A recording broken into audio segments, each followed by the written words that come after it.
Inilabas na nga ni Yamaha ang pinakabago nilang motor, ito yung Aerox Turbo. Naimbitahan nga tayo ng Yamaha na makasama sa ground launch Yamaha Aerox. At sakto rin dahil anniversary din ng Aerox Club Philippines. Dito nga yan ginanap sa Clark International Speedway. Dito nga ay may mga model pa ng mga iba't ibang klaseng setup ng Aerox. At nandito rin nga pala si Sebi Project. At maya maya lang ay nag-start na nga yung event. Pinakilala na rin dito ang Yamaha Motor Philippines President. At pagkatapos nga magsalita ng presidente,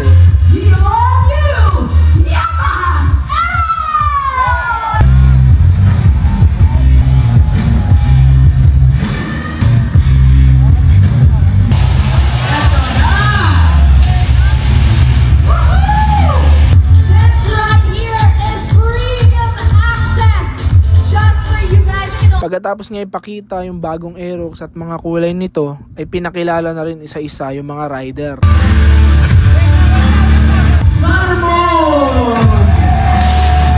Show some love to our brother from Thailand, Pastor Daniel.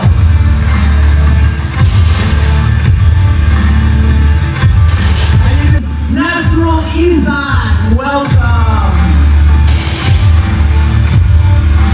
Dahil nga anniversary ng Aerox Club Philippines, ay may palaro sa kanila si Yamaha. Meron ngang mga Aerox Turbo dito na naka-track ready na. Ito yung mga gagamitin nilang motor para sa time attack, na exclusive lang para sa mga ACP members. At kung sino nga yung may pinakamaikling oras sa Clark International Speedway, mag-uwi ng bagong Aerox Turbo na bigay mismo ni Yamaha. Meron nga rin pala silang test ride dito, na kung saan pwede mong masubukan ang Yamaha Aerox Turbo pero sa small truck lang.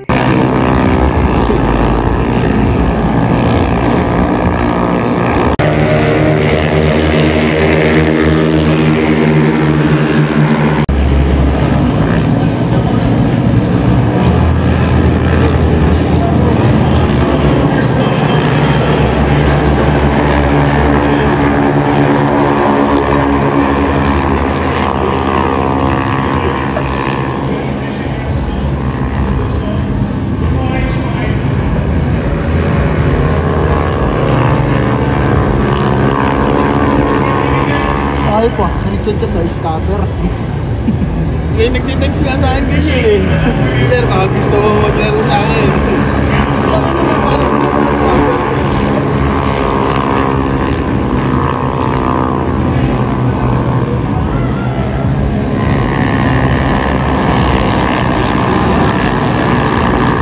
Muli ay maraming salamat sa Yamaha Philippines sa pag-invite sa amin at pag-asikaso, lalong-lalo na kila Ma'am Daphne. At sa mga bibili naman ng Aerox Turbo ay sulit talaga ang inyong upgrade sa motor.